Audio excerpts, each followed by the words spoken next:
Hey everyone, this is Chris, and you're listening to One Cross Radio. And we're back. We're on our monthly schedule now, and you might notice something weird with this one. Most of the time, our episodes drop on a Monday, um, but this week it's dropping on a Friday, unless you're a patron and you already got this early. And shout out to our patrons, Bex and Nathan. Thank you guys so much. Um, and the reason we're dropping it early is um, next this coming Monday is part of the Canadian Thanksgiving weekend. Most of the time, I take that one off, and I don't know, people aren't checking out podcasts as much, so I'm just like, drop it on the Friday. Drop it before Thanksgiving. And today's episode is probably going to be a little bit shorter. Just because I'll be honest, I'm not feeling too hot. So I wanted to get an episode done while I was motivated, but I'm also not feeling the best. Sorry about that. So we're going to kick things off. And in case you couldn't tell by the image or you didn't read the title of the episode, which I doubt, but sometimes it happens. It's just in your podcast feed. Um, our last episode where it was a solo one cross episode, we were looking at ranking the Predator films, and almost as a companion or a follow up, just because at often points these films are in the same universe. I thought it appropriate to go through and rank the Alien films. Now, much like the Predator series, I'm not including the two AVP films, mainly because they don't share the continuity um, with the other Alien flicks. Also, they suck. Um, and they're just ringers for dead last. And if I want to look at the franchise by itself, as much as I do think AVP can be a successful concept, has been a successful concept, and can be, you can get some great stories there. Haven't got it on the film front side of things. Since I didn't include Predator in it, I'm not them in the Predator one. I'm not going to include them in the Alien one, and there won't be a ranked for those two movies by themselves because, well, they're two movies and they're both pretty crap. Uh, so we're gonna kick things off now. Some of these, I'll admit, there's one that part of me wants to rank dead last, but I can't, um, because there's other movies on here that are worse. Now, the one I want to rank dead last, it might be the most disappointing to me, but it's also not the worst. As much as it is personal taste and opinion and all that, uh, oh, also I gotta add that caveat because one of them, there's gonna be one where I recognize I'm alone on this hill, um, but there's one that I rank highly that a lot of people don't. So let's kick it. Rounding out the bottom of our list is the final final film of the first in the series with the first four before we start going into the prequel territory, and we're looking at Alien Resurrection. I think it came out relatively around the time of Halloween 20 years later. The oddly titled H2O, it works, but when you're like water. Anyways, Halloween is its own thing. Um, Alien Resurrection is a mess. And Alien 3 is also a mess. Alien Resurrection did not have the behind the scenes issues that Alien 3 did, and somehow it is less good. Now, it's one of those ones where when you hear the audiobook or you read the novelization of it, it's a case of the material works, it could just be executed better. And it just wasn't executed that well. It was written by Joss Whedon, and you can see some of the Whedon-esque aesthetics to it. But part of that was like, hey, we're gonna play up for comedy certain spots. Um, certain acting choices are going to be made that we're going to commit to that are going to be strange. Um, and the movie just it, it it's it's less than the others. I'd say it's arguably the most formulaic of the all the films. It seems the most like, hey, let's churn this out as a blockbuster kind of thing. When the other ones were, especially one and two, made boatloads of cash because they were excellent films. Three still made bank, but it was flawed. Um, Resurrection, it's got some interesting concepts.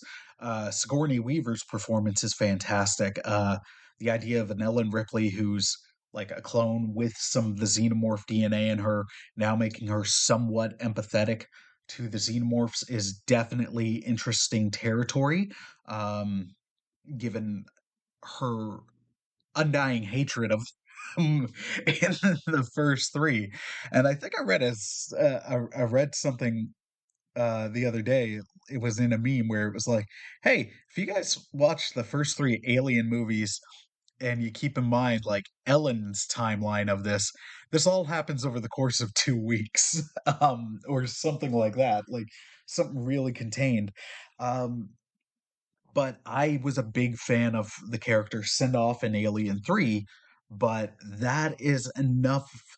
That idea where it's like this hatred, but also this love of them because she's part of them. And then the xenomorphs also experience like getting some of Ellen in them was interesting. The different way they had the xenomorphs interact was interesting. The cloned xenomorphs were different enough from the standard ones that there's little parts where I'm like, okay, I dig this. I like this idea. I don't hate the idea of the newborn. Um, but it was something that was again pulled off much better in the book, in the novelization of it, um, where they didn't get to do as much as they did in that novel with the newborn in the movie. So it's just kind of like interesting concepts, not great execution of them, not great execution of a story. There's some good scenes in it. Like the xenomorphs underwater was pretty dope. Um, and the practical effects with the queen look great. The queen looks fantastic in this movie. Um, but it's hit or miss. Also, Cal, the android played by Winona Ryder, I don't quite understand her motivations. And even after the audio novel, it's still kind of pointed out like, well, if she wants to stop these things, also she would just out and out kill Ripley. And yeah, there's an interesting dynamic, but they never actually explained what her motives were and why they changed and why she decided to spare Ripley, aside from Mama. Um, like it's not that good of a movie. You can toss it on, but it's even though it upsets me less than other movies that will be later on this list, it's the one I watched the least. Next up, we have Alien 3. Now, this one could have been higher, and my opinion on it changes from time to time, but it's more so I'm lenient with it because of all the behind the scenes issues they had on it.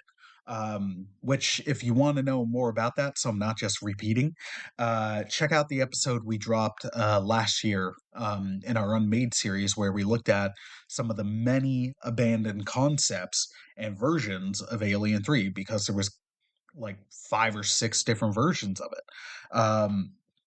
Alien 3 really became like a sequel by committee.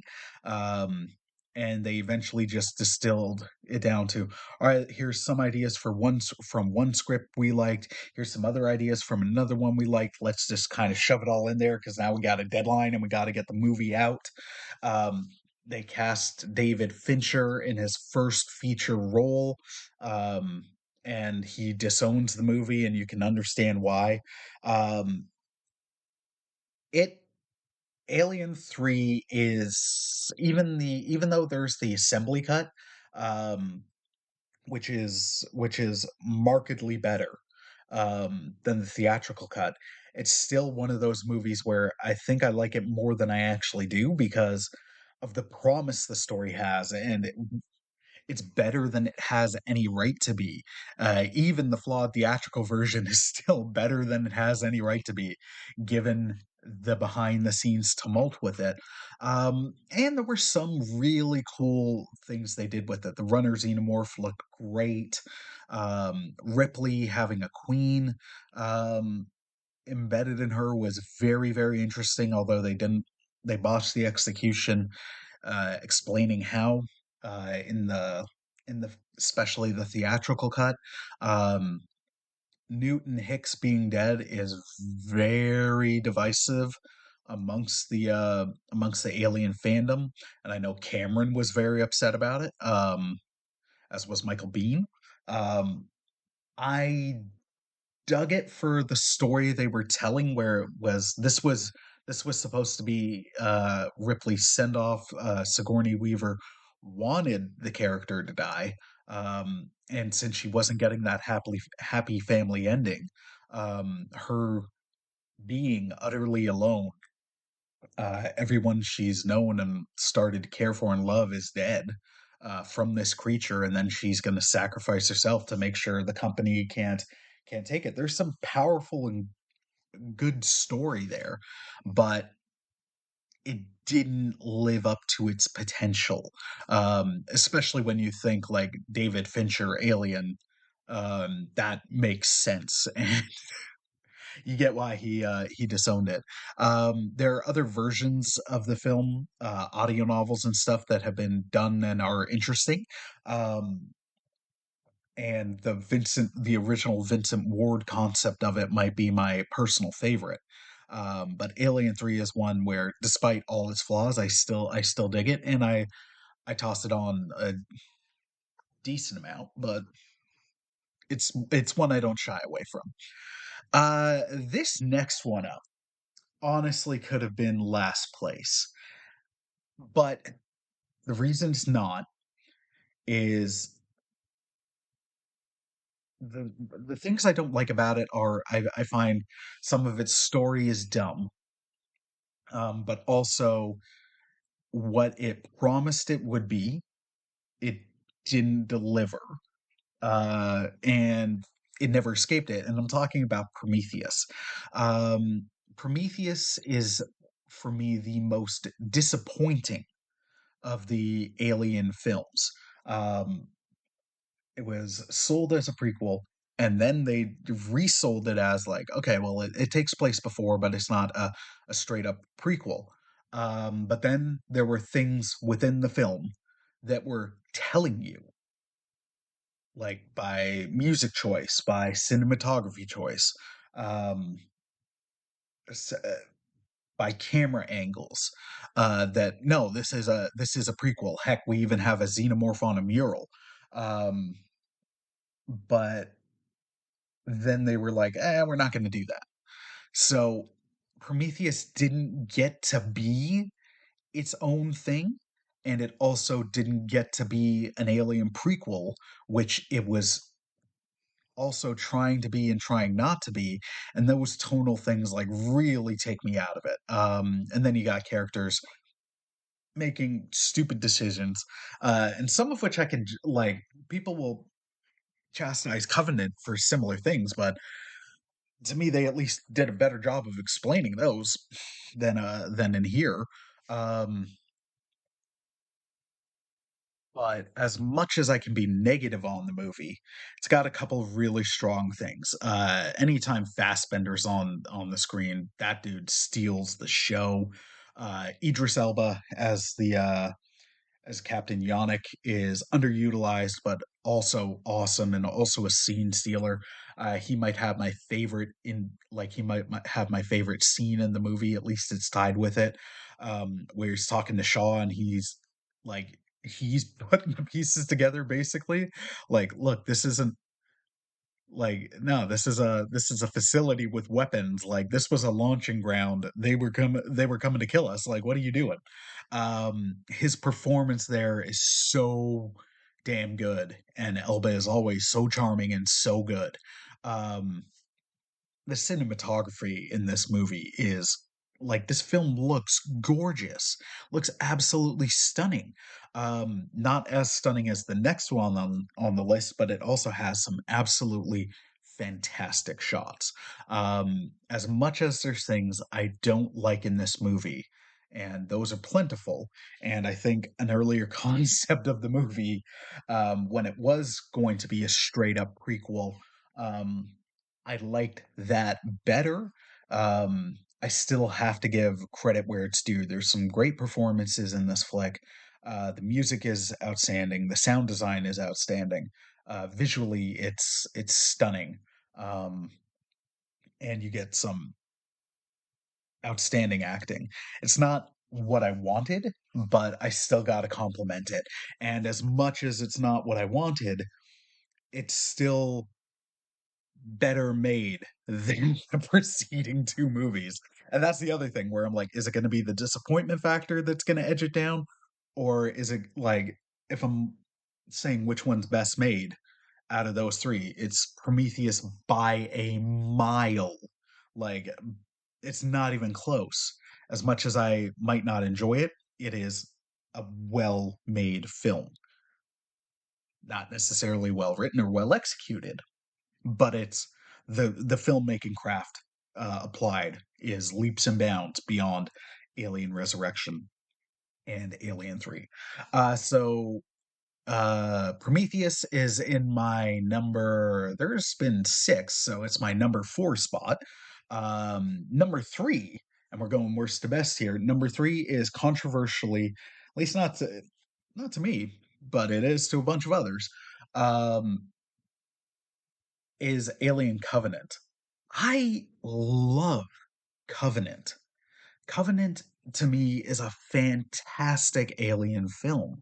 It's the one that really balanced the aesthetic from the first two, where there's the um creepy, awkward, uncomfortable sexual overtones that the original Alien had as a sci-fi horror. Those are back in Covenant at points in comedic scenes, and then at other point, like uncomfortably comedic scenes. And then at other points where it's supposed to give you like be a callback and give terror, and it does well. Um, but it also has some of that alien energy where it's a bit more actiony. You'll never get a straight sci-fi horror like the original Alien. Again, I'd be very. I don't think it would work now. Um, Now that I've said that, I'd be curious. Huh? What about a Jordan Peele Alien flick would be like? Moving on. Um, Covenant is like to me is an improvement upon Prometheus. Now it leaves some dangling threads from there, and people who are huge fans of Prometheus were disappointed by Covenant because it kind of tosses it aside to a degree. There's been some supplementary material that like added stuff where it explained like, hey, the engineers on this planet aren't the same engineers that were on the ship. The engineers on the planet in Prometheus were kind of like the soldiers, the generals, like that's why they were so tall and muscular and tanks, and then these ones are more like the commoners. Um, so that part that answered some of that question. The cinematography, like that planet is uncomfortable but beautiful. There's so many wonderful shots in Covenant. Um, that just keep me zoned in on the movie. Um, I buy the people making their stupid mistakes in Covenant a lot more than I do Prometheus, because in Covenant, like the sense of escalation is there. Like, you get two people rapidly becoming sick. You get two people rapidly getting stuff like violently breaking out of them that, of course, trained professionals and scientists are going to be like, what the hell? Like, they're not going to be thinking straight. They're not going to be doing what, oh, don't do that. They're going to be doing the thing they shouldn't do because they're in fight or flight. I can buy that. In Prometheus, it's just like, oh, hey, we're in this really old ship and there's a body and it's been here for ages, but I'm uncomfortable and I'm going to get out of here and I'm going to go get stoned. And Prometheus is it's dumb. Covenant, yes, people do make dumb decisions, but there's at least a storyline rationale and that sense of escalation and dread and out of your depthness makes it make sense to me. So I can buy their decisions. Nobody's running in a straight line as an oval thing is rolling towards them, even though they can run to the side. Nothing like that happens in friggin' Covenant. You also get the Neomorph, which was kind of cool.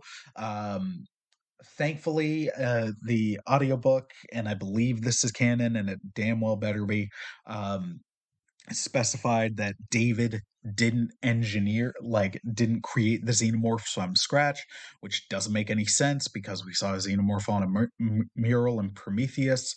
Moving on. Also, those eggs had been there for they were like that ship had been there for literally thousands of years, so they existed before David could have created them. Anyways, the movie, like some people thought the movie was implying that David created the xenomorphs. Novelization leaned into it more being like he saw what the engineers had done and he was trying to re-engineer them. So this branch, even in the fandom, they're called the Praetomorphs, where they're very, very similar to the main xenomorph, but there's slight differences, and they're more aggressive and feral, which makes sense in this movie. Um, it lines up more with like the feral nature of the neomorph than it does the xeno that we saw in the first Alien or even Aliens. Um, so that I'm fine with, like David re-engineering stuff. The performance again, Fassbender steals the damn show twice now.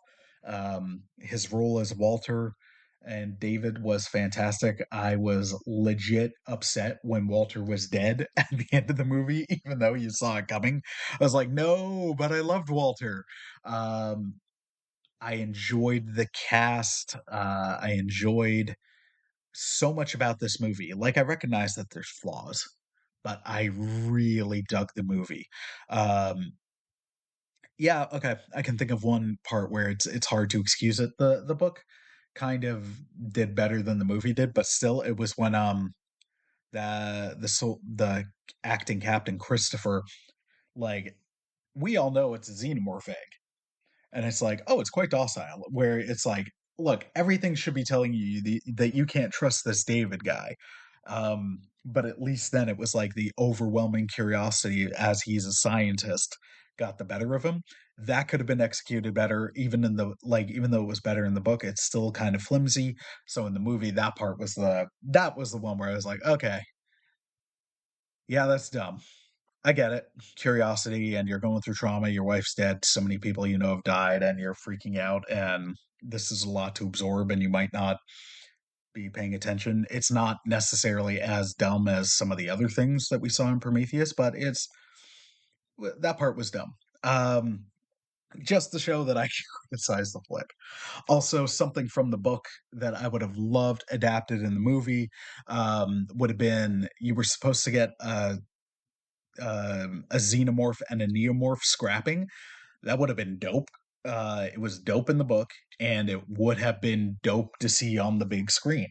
Um, and the Praetomorph, or just called the Xenomorph, would have won, but still, that would have been so cool to see.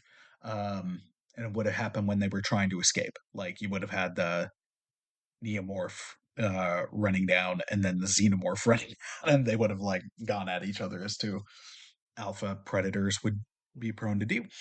Um, or jacked up alpha predators. Anyways, The number 2 spot, and these ones, you know what? No, this one will be controversial as well, but I feel like the top 2 are, always gonna be controversial, because you have people who are diehard even though they enjoy both. Some are diehard one or the other about which one it should be.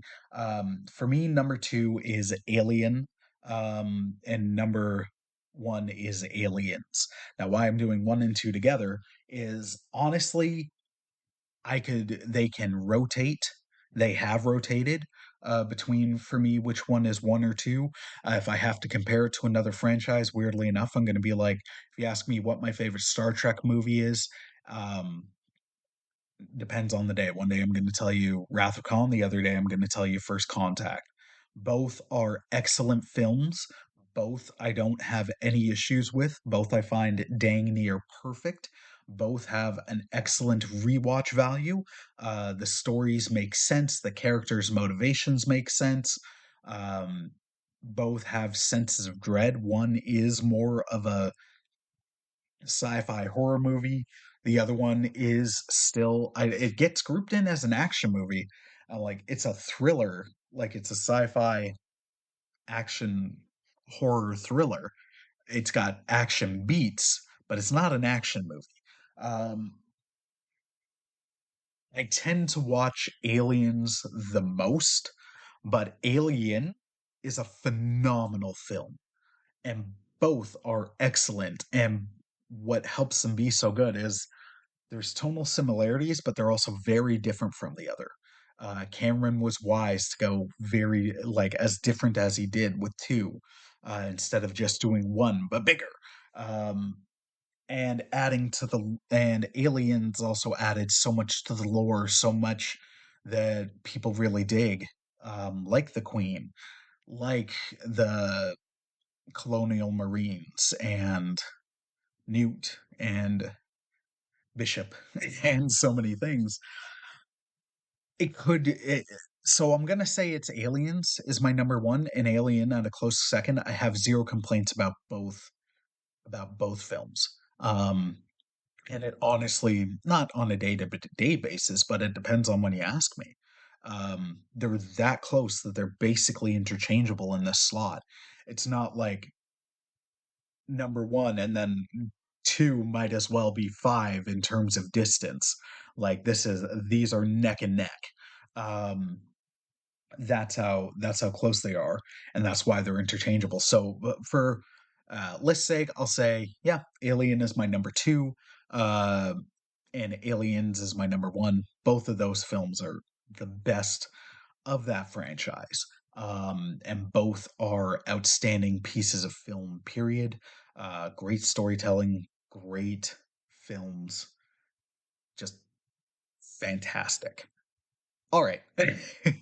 And that's a wrap on me today. Dear listener, I hope you enjoyed today's episode. Let me know your thoughts. I'm sure there are some that disagree with my rankings, and I'd love to hear what yours are. And let me know in the comments where you'd rank the aliens and which one's your favorite. And why is it I was gonna say, and why is it aliens? Or why is it alien? Or why are you wrong about Covenant being bad? All that being said, I hope you all are being safe. I hope you all are doing well. If you're up in Canada with me, I hope you have a fantastic Thanksgiving. If you're down in the States, I hope you have a wonderful weekend. Take care and God bless, my friends. Peace.